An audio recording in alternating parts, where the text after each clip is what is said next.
नमस्कार, ओम आराधना चैनल में आपका हार्दिक स्वागत है। आइए सुनते हैं धनतेरस की कथा। एक दिन भगवान विष्णु मृत्युलोक में विचरण करने के लिए लक्ष्मी सहित भूमंडल पर आए। कुछ देर बाद लक्ष्मी से बोले, मैं दक्षिण दिशा की ओर जा रहा हूँ, तुम उधर मत देखना। यह कहकर ज्यों ही भगवान ने राह पकड़ी त्यों ही लक्ष्मी जी पीछे पीछे चल पड़ी। कुछ ही दूर पर सरसों का खेत दिखाई दिया।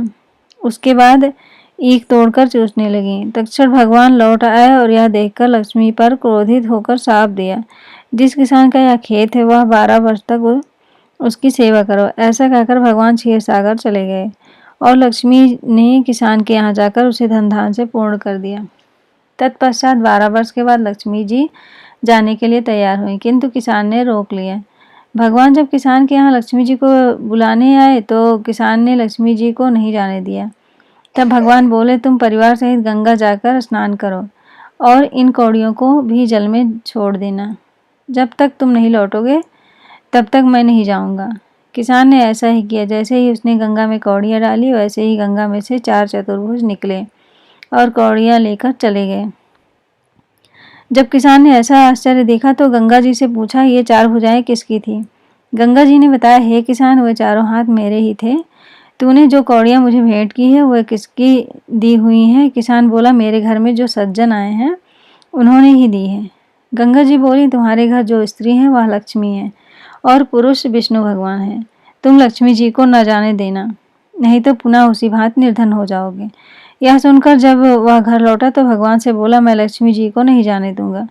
तब भगवान ने किसान को समझाया, इनको मेरा श्राप था जो कि 12 वर्ष से तुम्हारी सेवा कर रही हैं।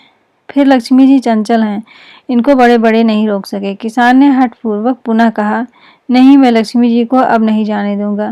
इस पर लक्ष्मी जी ने स्वयं कहा, हे किसान, यदि तुम मुझे रोकना चाहते हो तो सुनो, कल धनतेरस है, तुम अपना घर स्वच्छ रखो, रात्रि में घी का दीपक जलाकर रखना, तब मैं तुम्हारे घर आऊंगी। उस समय तुम मेरी पूजा करना, किंतु मैं तुम्हें दिखाई नहीं दूंगी। किसान ने कहा, ठीक है, मैं ऐसा ही करूंगा। इतना कहा और सुन लेने के बाद लक्ष्मी जी 10 दिशाओं में चली गईं। भगवान देखते ही रह गए। दूसरे दिन किसान ने लक्ष्मी जी के कथा अनुसार पूजन किया। उसका घर धन धान से पूर्ण हो गया। इसी भांति वह हर वर्ष धनतेरस के दिन लक्ष्मी जी की पूजा करने लगा। उस किसान को ऐसा करते देखकर सभी लोग धनतेरस के दिन पूजा करना शुरू कर दिया। हे माँ लक्ष्मी, जैसे उस पर प्रसन्न हुई इसी तरह सभी पर प्रसन्न होना। जय माँ Lakshmi. Please like, share and subscribe to our channel and press the bell icon to get the latest updates.